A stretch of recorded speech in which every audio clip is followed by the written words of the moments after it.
We have some good news that nobody in the mainstream media is reporting. Quote, New Orleans has met its goal of housing all of its homeless veterans by the end of 2014, a year ahead of the national goal set by Michelle Obama in her challenge to state and local leaders across the country. So there were 227 homeless veterans in the city. Now there are 0. And all it took was effort. All it took was caring about the problem and addressing the problem. Now, unfortunately, this is just a little piece of good news in a sea of bad news on the issue of homelessness.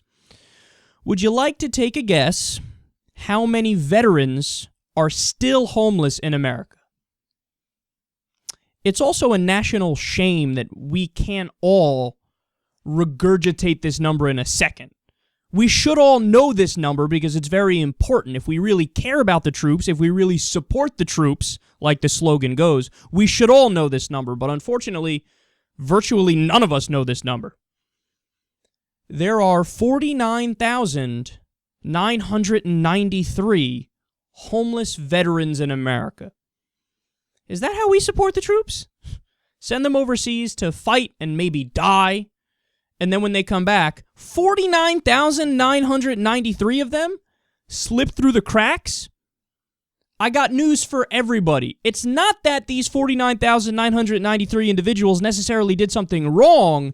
It's that the system failed them. When there's that many people who have slipped through the cracks are too big. It's not their fault, it's the system's fault. Now also, let's dig a little deeper.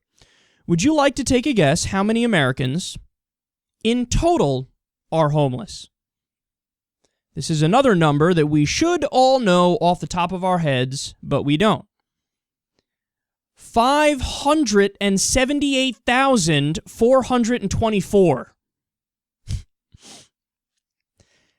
And we try to preach to the world about morality. We really think we are rightfully the world policeman. How about we come home and police ourselves before we get in other people's business? How about we take care of our own problems in our own house before we feel like going to Syria or before we go to Iraq or before we go to Bangladesh or China and preach about their human rights records? But the saddest part of the entire conversation, leaving a homeless person on the street costs $31,065. Giving them housing costs only $10,051.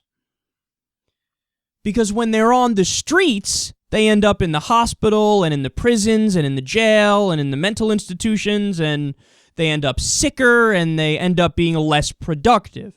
But when they have a roof over their head, they're more likely to get their lives together. So here is the maddeningly simple truth about this issue. The solution to homelessness costs less than the problem, and we still aren't fixing it. That's a special level of stupid.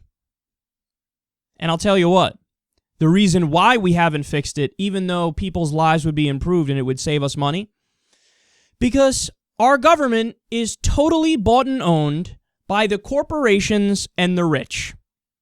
So they're not going to take like 2 or 3 hours out of their day to pass a bill which mandates a roof over every homeless person's head, which mandates one-room apartments that are just bare bones, not furnished or anything, but a roof over their heads for every homeless person in America. They're not going to waste their time to do that.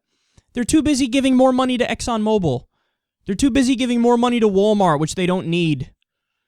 They're too busy giving $80 billion a year in subsidies, a giant corporate welfare check to all the big banks. So it would just throw a wrench in them selling out on a daily basis and being corporate whores for them to take a few hours to make sure that homeless people don't starve and die in the streets, including homeless veterans. They can't be bothered to do shit for actual Americans. They're doing shit for their donors right now.